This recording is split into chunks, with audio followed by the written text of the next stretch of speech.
సమూహములో నుండి ఆయన వారిని ఏకాంతమునకు తోడుకొని పోయి. మార్కు సువార్త 7వ అధ్యాయము 33వ వచనం. పౌలు క్రైస్తవ నిర్వాహకత్వంలో హుషారుగా పాల్పంచుకోవడమే కాదు, చెరసాల ఒంటరితనాలు కూడా చవిచూశాడు. తీవ్రమైన బాధలతో కూడిన కాయ కష్టాన్ని మీరు తట్టుకొని నిలబడగలరేమో కానీ, క్రైస్తవ కార్యకలాపాలన్నిటి నుండి దూరమైపోతే మాత్రం నిలదొక్కుకోలేరు. ఏదో ఒక చెరసాల గదికి పగలు రాత్రి అంకితమైపోయి ఉండలేరు.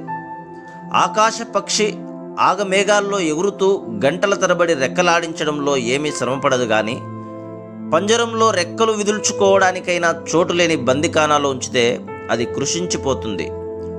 పక్షిరాజు అయినా సరే చిన్న పంజరంలో ఉంటే తల వ్రేలాడేసి రెక్కలు నిస్త్రాణంగా వాల్చి దిగులు పడుతూ ఉంటుంది.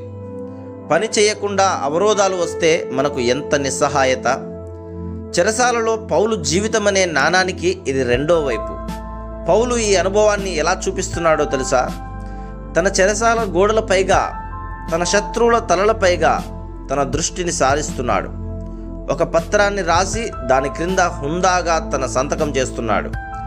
నేను ఖైదీని కాను, సీజరు నన్ను బంధించలేదు, సన్ హెడ్రిన్ వారి ఎదుట నేను దోషిని కాను, ప్రభువు నందు బందీని.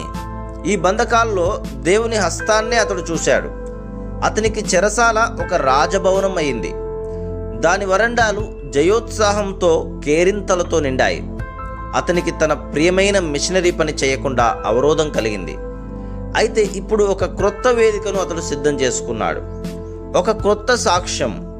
ఆ 4 గోడల మధ్య నుండి అత్యంత మధురమైన క్రైస్తవ స్వాతంత్రపు నివేదికలు బయటకు వచ్చాయి. ఆ బందికానా చీకటిలో నుండి వెలుగు సందేశాలెన్నో వెలువడినాయి. పౌలు అడుగుజాడల్లో, చెరసాలల్లో మగ్గిపోయిన లెక్కలేనంత మంది పరిశుద్ధులు సంఘ చరిత్రలో ఎందరెందరో. జాన్ బన్యన్ బెడ్ఫోర్ట్ జైలులో 20 సుదీర్ఘమైన సంవత్సరాలు ఉండిపోయాడు. అయితే అతడు తన జీవితంలో అతి విలువైన ప్రశస్తమైన పనిని చేపట్టి పూర్తి చేశాడు. బైబిల్ తర్వాత ఎక్కువగా అందరూ చదివే పుస్తకాన్ని అతడు రాశాడు. అతడిలా అన్నాడు: జైల్లో నాకేమీ ఇబ్బంది లేదు, కూర్చొని అదే పనిగా రాసుకుంటూ పోయాను. నన్ను ఆవహించిన ఆనందోత్సాహాలు నన్ను రాయడానికి ప్రోత్సహించాయి. ఆ సుదీర్ఘమైన చెరసాల జీవితం అనే రాత్రి ఎంతోమంది వేసారిన యాత్రికుల మార్గాలను కాంతిమయం చేసింది. చల్లని మనస్తత్వం గల ఫ్రెంచ్ మహిళ మేడమ్ గయాన్ చాలా కాలం చెరసాల గోడల మధ్య ఉంది. కొన్ని పక్షులు పంజరంలో ఉన్నప్పుడే తీయగా పాడినట్టు ఆమె హృదయంలో పుట్టిన గీతమాల ఆ గోడల్ని దాటి ఎన్నెన్నో నలిగిన హృదయాలకు సేదదీర్చింది. ఏకాంత ప్రదేశాల్లో నుండి వస్తున్న ఆదరణ ఎంత అద్భుతమైనది.